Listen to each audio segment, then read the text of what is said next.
Here we are. Let's do it. Let's unbox the PlayStation Access controller. Thank you so much, PlayStation, for sending me over not one, but 2 units to review. I'm really excited to get to grips with them. I'm excited to get my hands on them. I'm excited to figure out what works for me and to share that experience with you. I will be live streaming on Twitch the whole process of learning them. So if you're interested to see an orbital cam, a hand cam, and a face cam where we work our way through some PlayStation games, please come along and find us there.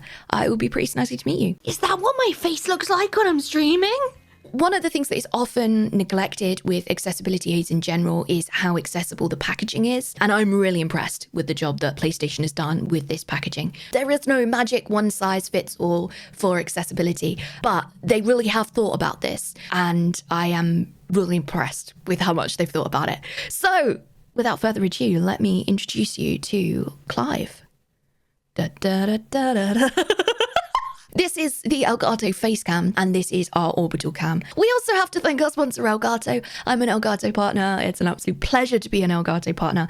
Elgato make cameras, mics, they make mic stands, they make streaming accessories like the Stream Deck. They make the lights that I'm using. They make the stand that I've got a mini light on that I'm using to light this too. Because I have a unit here on the desk ready to share with you so you get a full view of the unboxing.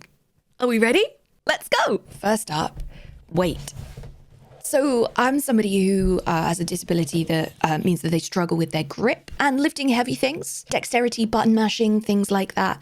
And one of the problems that I often encounter with accessible equipment is that actually it's not really an accessible packaging. So let's figure out what's going on there, shall we? I'm just so excited. I don't know where to start. The first thing that I want to say is that weight-wise, the box is really balanced. Some of you might have had the experience where if it drops off your wheelchair tray, it's gone. It's lost.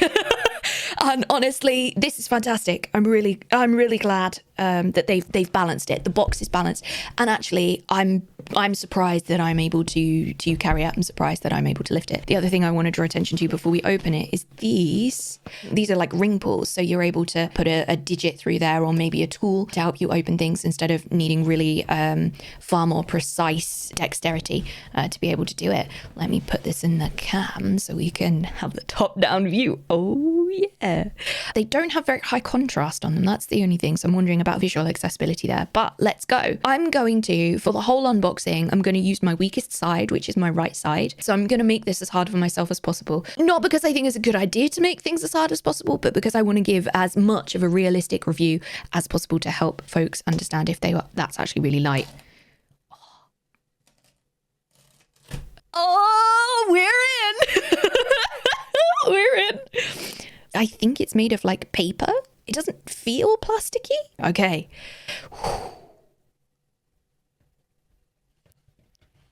And we're open. This was quite heavy to push down. And then we have another loop here. I guess we lift up. We do. We lift up. All right. Here comes the reveal. Da, da, da, da. Ooh, okay. So we have some paper instructions here and all the different pieces. And there is the access controller itself. Now, I did try one of these. I was invited to the preview event for the access controllers. PlayStation invited me to that a month or so ago. So I have tried this before. I have tried one plugged in, and I did have a couple of hours to trial it. So I have a basic idea of what I can do, but I haven't yet plugged this in, and I can't tell you my thoughts of what it's like in my own setup just yet. Stay tuned. It's actually a lot smaller than I expected. Just to hold it up here for reference, I'm 5'4" on a good day. All right, let's have a little look and put this down here and see what we've got. There is another loop here to lift this up, and yet another loop. I'm really enjoying that there's no ooh, a little accordion. I'm really enjoying that there's no like plastic wrapping, which can be really hard to pull off. There is one. She said that just as she uncovered some plastic wrapping, and it is a loop pull again.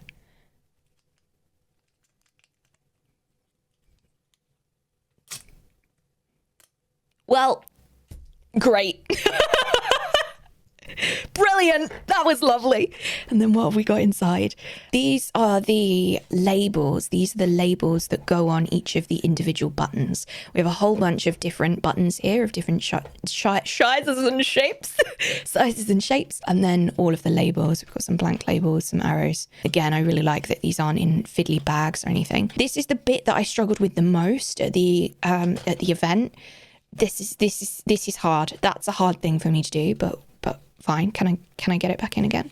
On a bad day, on a tricky day, I would really struggle to do this. So I think that is so far the thing that's required the most dexterity. Let's have a look at the unit itself. So we have 8 buttons all here as a default. 8. I'm going to show you how to pull these off because I was amazed that I was able to do this with one hand. You just poke under there and push. So it's one push, like up and out. They are magnetic and they're closed together with a little clip there. So here we go. If I show you this one compared to this one, this is more rounded. If I put it in, you'll be able to see what I'm talking about here. Let's give you a different view. So it's just easier to hit it from different angles, I guess. Let's pull that one out and we'll try another one. One of these. Let's try and pop that in. There we go. Ooh, that was nice and easy to do. Lovely. And then I'm going to pull that out again. Lovely. So we've got loads of different, we've got how many of those? 4. We've got 1, 2, 3, 4. 4 of the kind of, I want to call them flat ones. 4 of these ones, the ones that are super flat. We've got 8 by the looks of it of the rounded ones. And 4 of the, I'm going to call these wedges. Hello, Pumpkin. That's Pumpkin. Hello, Sweet Pea. 4 of the wedgy ones there. We've also got a changeable, and I was really impressed with this as well. So I'm going to show you how quickly this is. The idea that I'm able to change this is really cool. It's really cool. And that I can do it with myself is amazing. So you can change that joystick, and then there's a little tiny thumbstick as well. So we have, these are the 3 options. I've put them upside down, so they're slightly easier to see there. And as a colo for scale. Don't drop them, Colo, don't drop them. And as a colo for scale. There we go.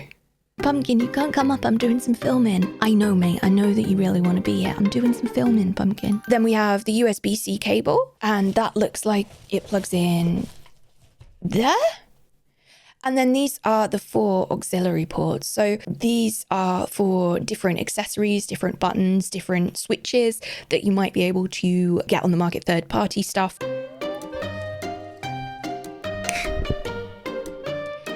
Yes, Sweet Pea. Where are you going, darling? All right, would you like to sit up here? Oh, no. Sweetheart, did I take your cushion out the way? Oh, she's so fuming. Did I take your cushion? I'm really sorry. Let me fix that for you, Bubby. You weren't using it. You cheeky monkey. Here you go, Pumpkin. There you go. And come sit with us now? Is that what you wanted? Cats. There she is. This is Pumpkin, if you haven't met her before. Girl pops. We have... is that it? Did we explore it all? I guess we did. Do we have, like, a bigger instruction manual or something under here? Yes, we do. Cool. And once again, this is... got a little loop on it. One more. So I think this is like a blank. I want to call it a guard. I don't know what the right word is for it. But I'm guessing if I pull this off here, this can live, across 2 of them. So it still presses. I can still hear it press. So I'm wondering if that's then to change if you want to maybe have your hand resting here to be able to access the other buttons. Maybe it's part of that. Maybe it's about resting a palm there, but it looks like it sort of blanks out the other buttons, and then that lives in there. This box comes out as well, and once again, it's made from quite like light components. Be able to pick this up. Ta-da! That looks like it's it, which is great. What have you seen, Pumpkin? she can see a spider. I know that it might sound bizarre to be like, that's it and that's great, but this is really exciting. This is really fantastic. And one of the things that I've been most excited about when it comes to the release of this controller, in fact, there's two things that I'm most excited about when it comes to the release of this controller. This is out of the box. This won't be a solution for everybody. And I don't think it's possible to have a solution that works for everybody, because everybody experiences disability different. Even within the exact same diagnosis, even within the same symptoms of the exact same diagnosis, people can experience things very differently. Accessibility is not a one size fits all. But what I really love about this is that there's no hunting for attachments. There's no hunting or research, or I think that already this is significantly less cognitive demand. If this is an option that physically works for you, it's a lot less demand to be able to piece everything together. For the last 3 years, I've been using the Xbox Adaptive Controller, which I describe as a hub as opposed to a controller. This is far more like taking a controller out of the box, being able to plug it in and use it straight away. I've been using the Xbox Adaptive Controller for the last 3 years in various setups, and I've been using the Xbox Adaptive Controller to play partially with my feet. Before I was diagnosed and before I was able to access medication that worked for me, I used the Xbox Adaptive Controller exclusively with my feet. I now use it with both my hands and my feet, and I refer to the Xbox Adaptive Controller as a hub. It looks like this. Bing.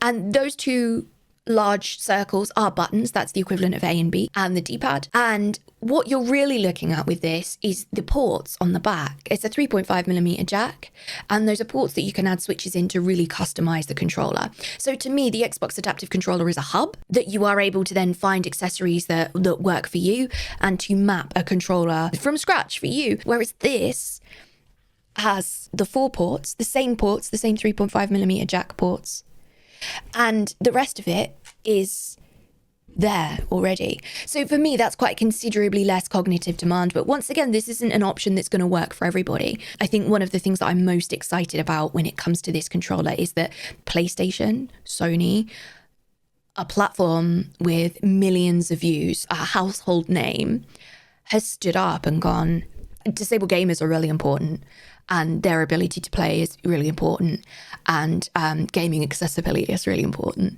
And I think that not only am I really excited to see how disabled players utilize this controller, not only am I so excited to test it, to figure out what's best, how does it work, what does it do, what do I think of it, but I'm also really excited to see the ripple that this creates throughout the gaming industry, because it's becoming harder and harder and harder to not know that accessibility in gaming is a thing. And I'm really excited about that. The idea that Sony are using their global voice to go, this matters, feels really beautiful. And I feel like really seen by that.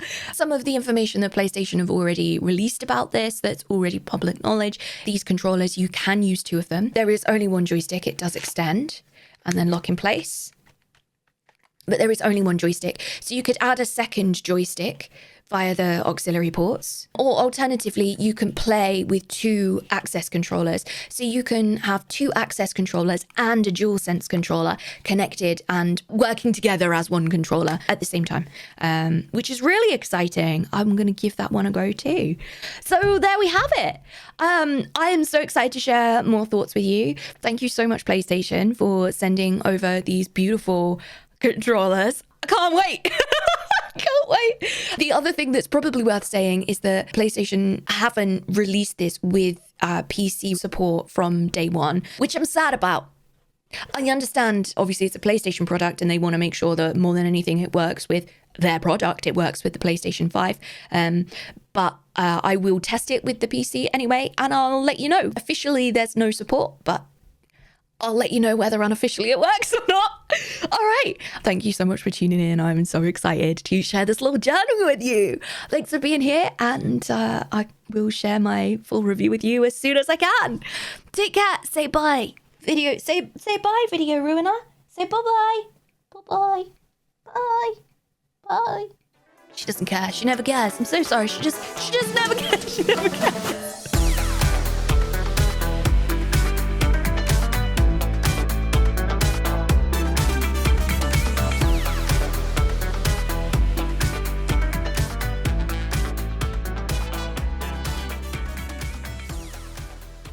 Manette controller, hand control. Cool.